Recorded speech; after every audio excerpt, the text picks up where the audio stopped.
কবি হেলাল হাফিজ যথার্থই বলেছেন, কেউ আসে রাজপথে সাজাতে সংসার। অন্য একজন মনীষী বলে গেছেন, রাজনীতি হলো একটি পচা নর্দমা। এখানে যারা আসে এরা জনগণের জন্য কিছু করতে চায় না। এরা নিজেদের জন্য ভাবে, নিজেদের পরিবারের জন্য ভাবে, নিজেদের আগাম 14 পুরুষের জন্য ভাবে। আমার দেশের অনেক এমপি মন্ত্রীদের দেশে বিদেশে শত শত বাড়ি আছে, অথচ এই দেশের অনেক মানুষ আছে যাদের রাত্রে ঘুমানোর জন্য একটি ঘরও নাই, বাড়িও নাই।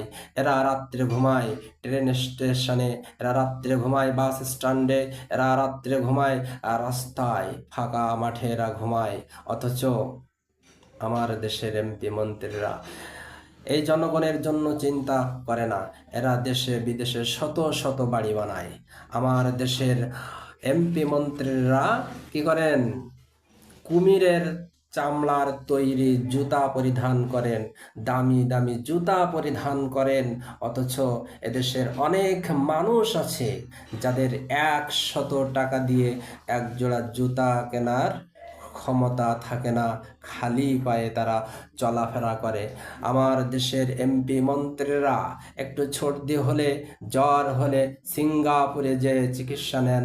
অথচ এদেশের অনেক মানুষ আছে যারা অসুস্থ হলে বিনা চিকিৎসায় মারা যায়।